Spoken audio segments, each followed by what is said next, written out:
Well, guys, I'll say this much about the Royal Rumble this year. It was slightly better than last year's, but it still could have been better. The WWE could have improved, but they made the same mistake they did last year. And here is why. Now, I'm going to try and go through my thoughts on this Royal Rumble review quickly, because I only get 15 minutes to record on this stupid camera. So I'm just going to try and talk as fast as I can and get some of the stuff I have off my mind for this. And I'm mostly going to talk about the World Heavyweight Championship and the Royal Rumble match because the rest was all filler. I mean, you had the New Age Outlaws versus the Ascension. The Ascension won. That was predictable. You had The Miz and Mizdow versus the Usos for the tag team titles. I did not care to see it because I've seen it so many times on Raw. You had the Bella Twins versus Paige and Natalya. I do like the team of Paige and Natalya. That's a good team.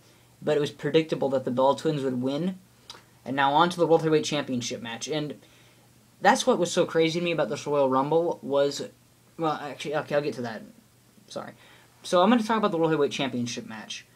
Now, this match was awesome, and the crowd was chanting, "This is awesome." Shout out to the Philadelphia crowd. They were great throughout the whole pay-per-view.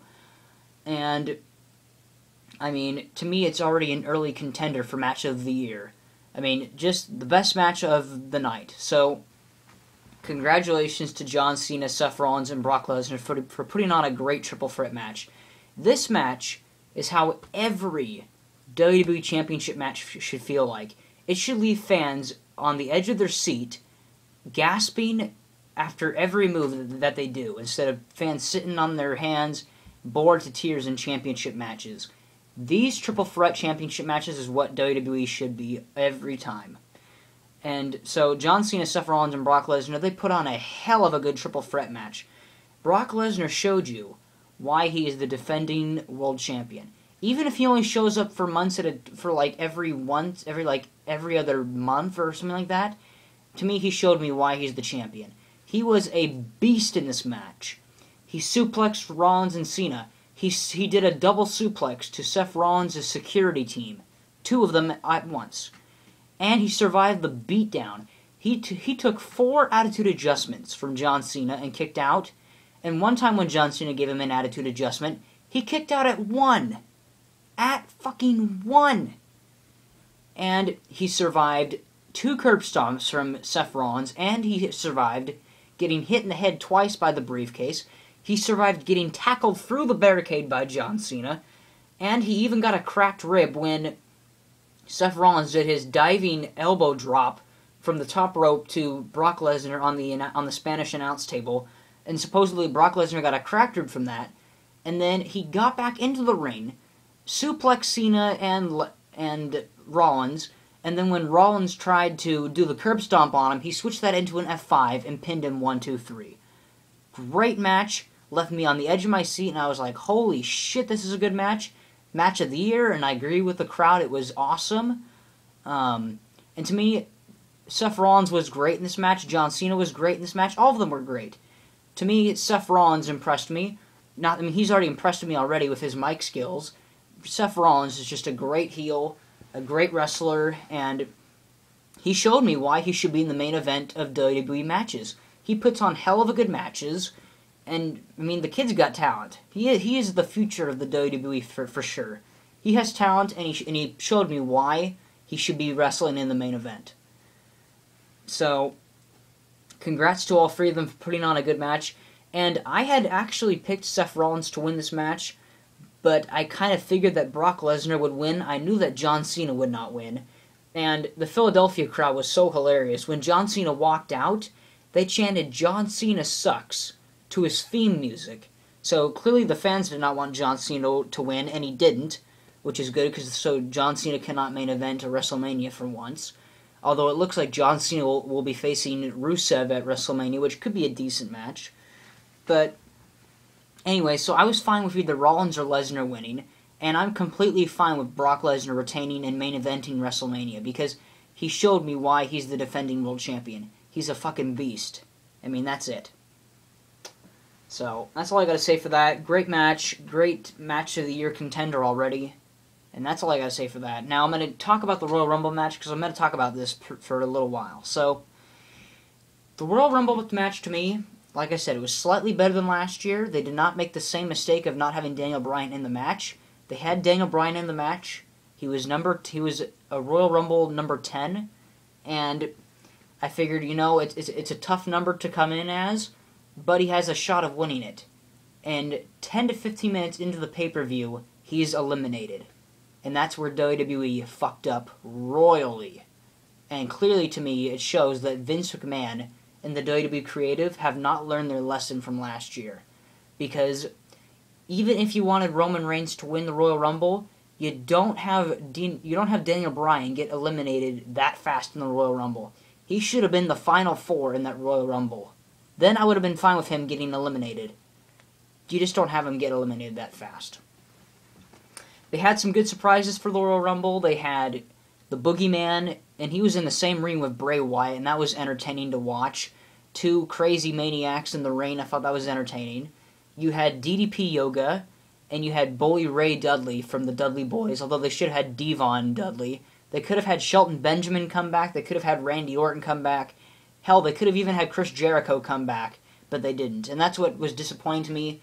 There's only 3 surprise returns at the Royal Rumble. I mean, The Rock returned, but the WWE kind of spoiled that, but I'll get into that later. But either way, they should have had more legend surprises. Like I said, they should have had Jericho, Orton, Shelton Benjamin, etc., but they only had 3.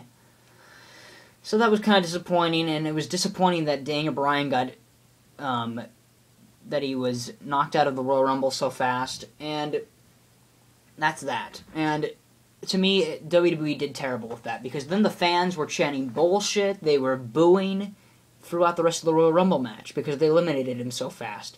If they had kept Daniel Bryan in as the final 4, then that could have been acceptable, but they didn't.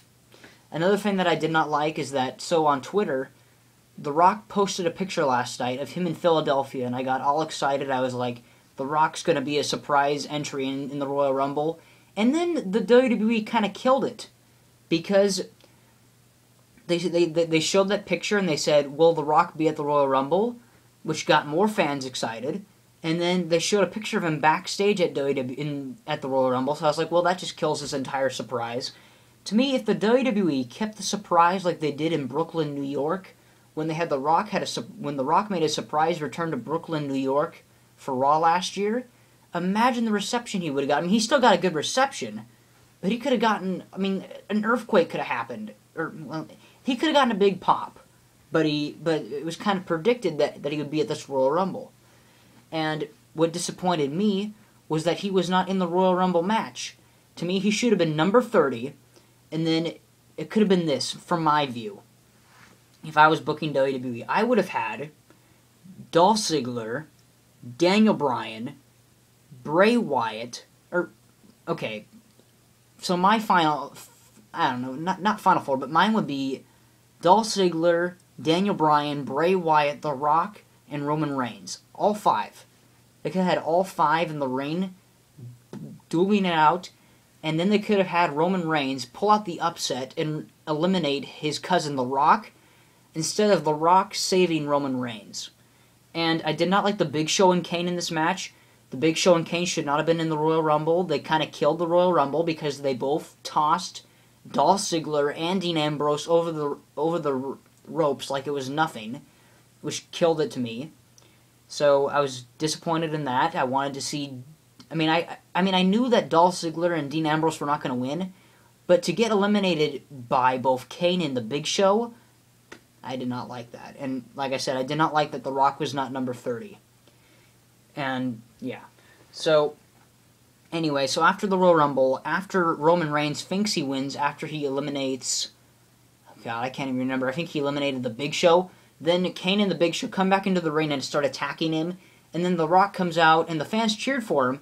And then he saved Roman Reigns. He did his spine buster and the people's elbow to the Big Show and Kane.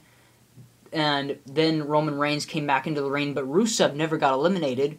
Rusev was outside of the ring, and he came back into the ring, and then Roman Reigns eliminated him and won the Royal Rumble. And it was funny because after that, the fans were booing, and The Rock raises Roman Reigns' arm in victory, and he's looking around and he's wondering why the hell are these fans booing him. It was just hilarious. Like, there was this fan on the internet, or on Twitter, where it showed The Rock's face like that, and they were saying, I wonder if The Rock knew this was a bad idea. So, yeah, that to me was just a complete fail by WWE. I mean, if you want The Rock to... I mean, even The Rock trying to help put over Roman Reigns did not work, because the WWE is shoving Roman Reigns down our throats. If he was a wrestler that we liked, and I don't have anything against Roman Reigns, but he's not ready for the main event of WrestleMania. It's too soon. I think Seth Rollins deserves the main event of WrestleMania more than Roman Reigns, because Roman Reigns, he needs to improve his wrestling moveset. He does not have much of a wrestling moveset. His mic skills are terrible, and he still has his Shield attire. He never moved on from the Shield. Dean Ambrose and Seth Rollins did. So, to me, Seth Rollins and Dean Ambrose are much better wrestlers than Roman Reigns.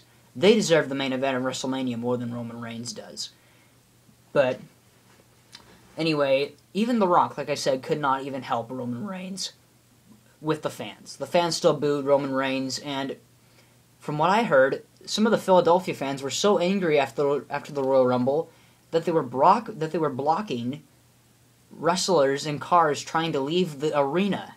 That's what I heard on Twitter. I don't know if it's true or not, but if that's true, the WWE once again failed with the Royal Rumble, and they pretty much did, because they should have had Daniel Bryan win, or hell, even The Rock could have won and faced Brock Lesnar at WrestleMania 31.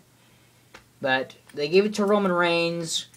The fans were not happy, and they were booing, and even The Rock couldn't even help him. So, yeah. Even The Rock was like, I don't even know if this... I mean, he didn't say it, but I could tell he was probably like, this is probably...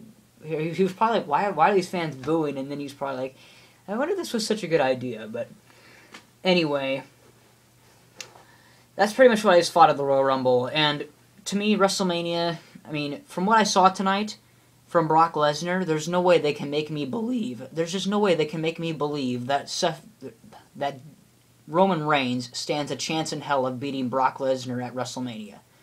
Here's what the WWE needs to do, and it probably still won't even help them.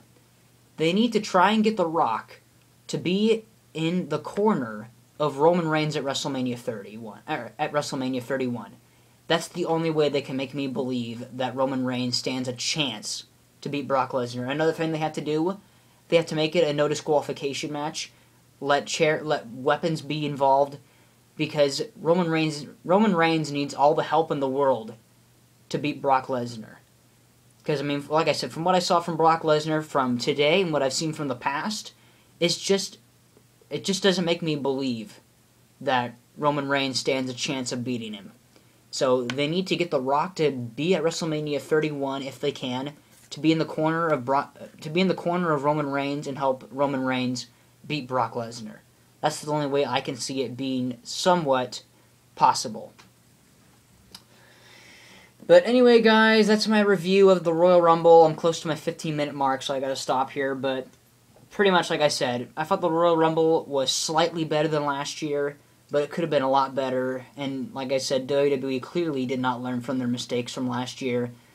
And I'm kind of curious on how they'll deal with WrestleMania now. Like I said, it'll be interesting to see on how they deal with WrestleMania. But anyway, let me know what you guys think of the Royal Rumble. Did you hate it? Did you like it? Like my video, comment on my video, and subscribe to my channel, guys. I would greatly appreciate it. And out of 10 stars for this Royal Rumble, out of 10 stars, I would give it a 6.7. A 6.7 because of all the things I explained, and because it was kind of a buzzkill at the end. The world title match with Cena, Rollins, and Lesnar was the match of the night, but the Royal Rumble match was kind of disappointing. That's just how I feel. Let me know what you guys think, and I will talk to you guys soon.